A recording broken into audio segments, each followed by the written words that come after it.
ஐயா துணை. இன்று சிவசிவா ஆண்டிக்கும் ஆண்டிச்சிக்கும் முறையோ முறையோ முறையோ என்றால், ஐயா இந்த உலகில்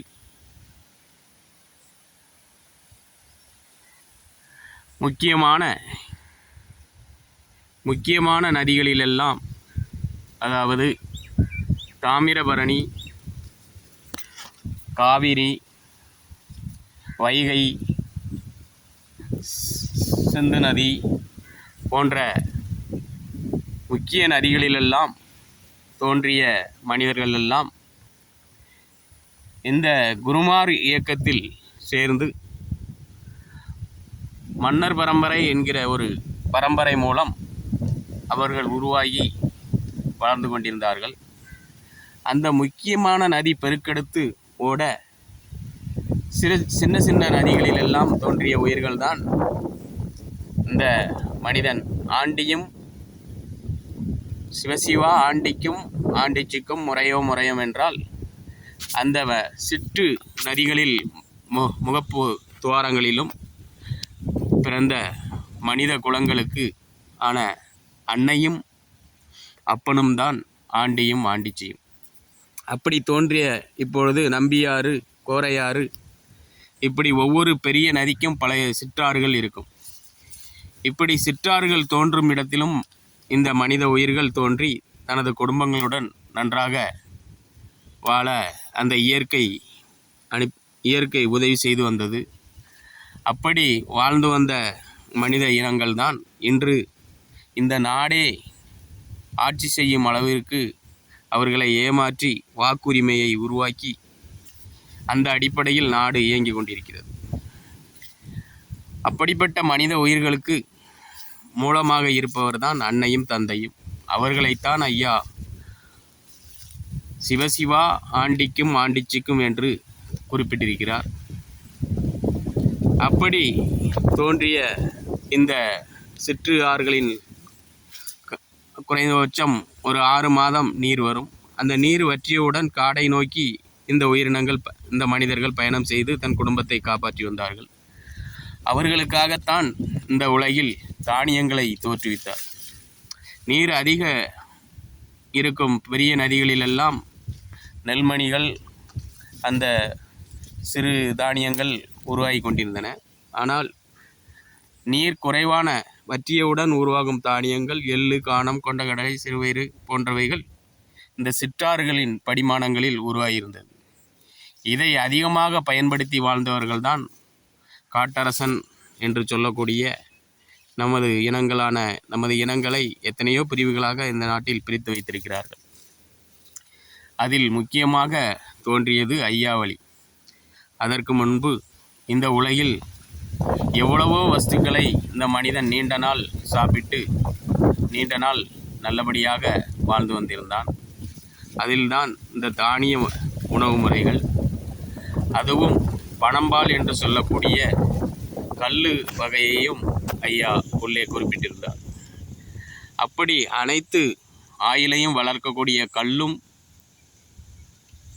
அந்த தானியங்களையும் அவித்து சாப்பிட்டு வந்த மனிதன் இந்த குருமார்களின் அரவணைப்பில் வாழ்ந்த மனிதர்களை விட இவன் தன்னாலேயே மிகவும் நீண்ட ஆயுளுடனும் அதிக வீரத்தினுடனும் அதிக அறிவுடனும் வாழ்ந்து மிகவும் செழிப்பாக வாழ்ந்து கொண்டிருந்தான்.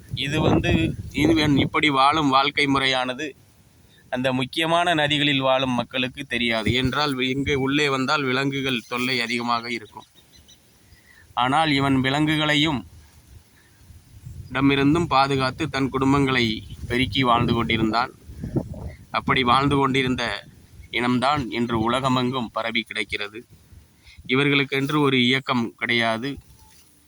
ஒரு கட்டுப்பாடு இயக்கத்தைச் சேர்ந்த முறையில் அடங்க மாட்டார்கள்.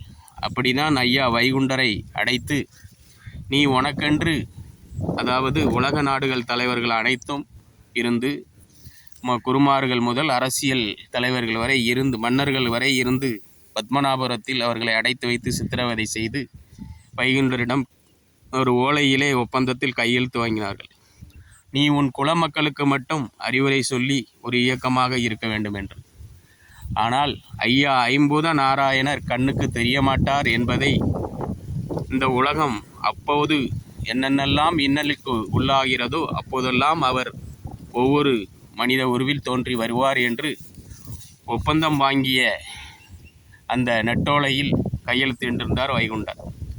அதை வாங்கி கிழித்து போட்டுவிட்டு, இந்த இயற்கை சக்தியை யாராலும் ஒப்பந்தத்தின் மூலம் அடைக்க முடியாது, ஆதலால் நீ எவ்வளவு இயக்கத்தை குருமார்கள் மூலம் உலகத்தை ஆண்டு வந்திருந்தாலும் இந்த ஆண்டியும் ஆண்டிச்சியும் வயிற்றில் பிறந்த வம்சங்கள் வயிற்றில் ஐயா நாராயணர் இந்த உலகில் எப்பொழுதெல்லாம் கேடு வருமோ அப்பொழுதெல்லாம் அவர்களுக்கு அறிவு மூலம் உருவாகி அவற்றில் பண்பட்ட ஒருவனை தேர்ந்தெடுத்து நீங்கள் மக்களுக்கு கேடு செய்யும் முறையெல்லாம் அழித்து உருவாக்குவான் என்பதுதான் இந்த ஆண்டிக்கும் ஆண்டிச்சிக்கும் முறையும் என்று குறிப்பிட்டிருக்கிறார். இந்த ஆண்டியும் ஆண்டிச்சியும் என்பது எண் பெற்றவர்கள் மட்டுமல்ல, இந்த உலகில் எந்த இயக்கத்துக்கும் கட்டுப்படாத, குருமார்கள் இயக்கத்துக்கு கட்டுப்படாத அனைத்து தாய் தந்தையருமே அடங்குவர். ஆதலால் இந்த உலகில் உள்ள அனைத்து தாய் தந்தையரும் ஆண்டியும் ஆண்டிச்சிக்குமாக என்னெல்லாம் தியாகம் பண்ணியிருப்பார்கள் என்று தெரியும். இந்த உலகில் ஒரு தாய் ஒரு குழந்தையை பெற்றெடுத்து விட்டால் அந்த குழந்தையை இந்த உலகில் உள்ள ராஜாவாக வளர்க்க வேண்டும் என்று தான் ஆசைப்படுவார். அப்படிப்பட்ட தாய் தான் இந்த உலகத்தில் எந்த சுகத்தை அடையவிட்டாலும் தன் குழந்தை அனைத்து சுகங்களையும் அடைய வேண்டும் என்ற எண்ணத்தில் தான் வளர்ப்பாள். அதற்காக இந்த உலகில் எத்தனையோ தியாகங்களை அவள் செய்திருப்பாள். அப்படிப்பட்ட அந்த அன்னையும் தந்தையும்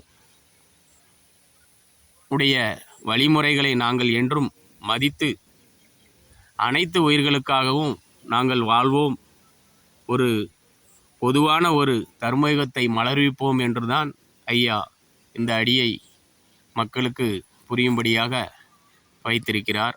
ஆதலால் இந்த நாட்டில் நாம் ஓட்டு போட்டு ஒரு ஆட்சி முறையை வைத்திருக்கிறோம் என்றால் அந்த இயக்கங்களுக்காக நாம் அந்த ஆட்சி முறையை வைக்கவில்லை. ஏனென்றால் ஒரு 64 ஜாதிகளுக்கான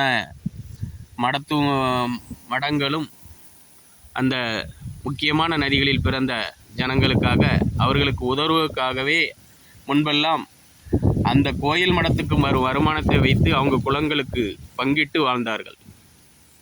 அதேபோல்தான் 108 வைணவ தலங்களில் உள்ள குருமார்கள் அவர்கள் குடும்பத்திற்காக அங்கு வரும் வருமானங்களை பங்கிட்டு வாழ்த்து வந்தார்கள்.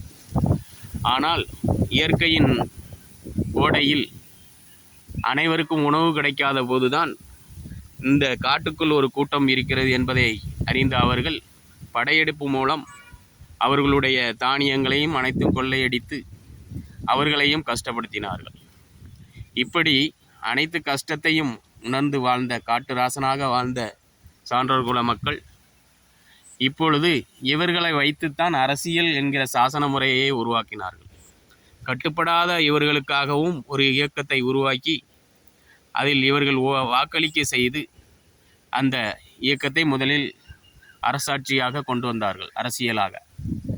இப்பொழுது அந்த மடாதிபதிகளும் அவர் குடும்பத்தை காப்பாற்றாமல் அதில் உள்ள வருமானத்தை சிறிதளவு கவர்மெண்ட்டுக்கு கொடுத்து எங்களுக்கும் இந்த இடஒதுக்கீடு வேண்டும் என்று சொல்லி அனைத்து துறைகளிலும் ஆட்சி முறையிலும் பங்கிட்டு அவர்களும் ஒரே அரசியல் முறை வேண்டும் என்று சொல்லி இவ்வாறு அரசியல் முறையை உருவாக்கினார்கள். அப்படி அரசியல் முறை உருவாக்கிய பின்பு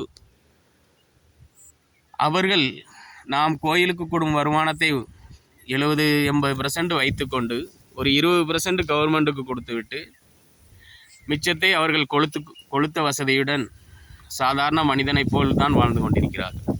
கேட்டால் நாங்கள் தெய்வம் என்றெல்லாம் சொல்கிறார்கள். அப்படிப்பட்ட இந்த அரசியல் வாழ்வில் முக்கியமாக இந்த அரசியல் வாழ்வு உருவாக்கப்பட்டது எந்த இயக்கமும் அமைப்பிலும் கட்டுப்படாத நம்மளுடைய ஆண்டிக்கும் ஆண்டிச்சிக்கும் பிறந்த குழந்தைகளாக அவன் எத்தனையோ சாதிகளாக பிரித்து வைத்திருக்கிறான். அவர்களுக்காகத்தான் இந்த அரசியல் அமைப்பு உருவாக்கப்பட்டது. ஆதலால் இப்படி எத்தனையோ விதமாக நம்மளை பிரித்தாளும் சூழ்ச்சியில் வாழ்ந்து கொண்டிருக்கும் இந்த உலகம் அதிலிருந்து தெளிவு பெற வேண்டும் என்பதற்காகத்தான் இந்த தர்மயுகம் ஒன்று மலரும் என்பதை ஐயா உணர்த்தவே ஒவ்வொரு அடிகளாக உணர்த்தி வருகிறார். ஐயா உண்டு. நீங்கள் நினைக்கலாம் இந்த பதிவினால் என்ன ஏற்படும் என்று. இந்த முழுமையான பதிவு முடிந்தவுடன் இதை பார்க்கும் அனைவர்களுக்கும் நிச்சயம் ஒரு நல்ல வாழ்வு மலரும். ஐயா உண்டு. நாளை இதற்கு அடுத்த அடியை பற்றி ஐயா உணர்த்தியதை அனைவரும் அறிவோம். ஐயா உண்டு.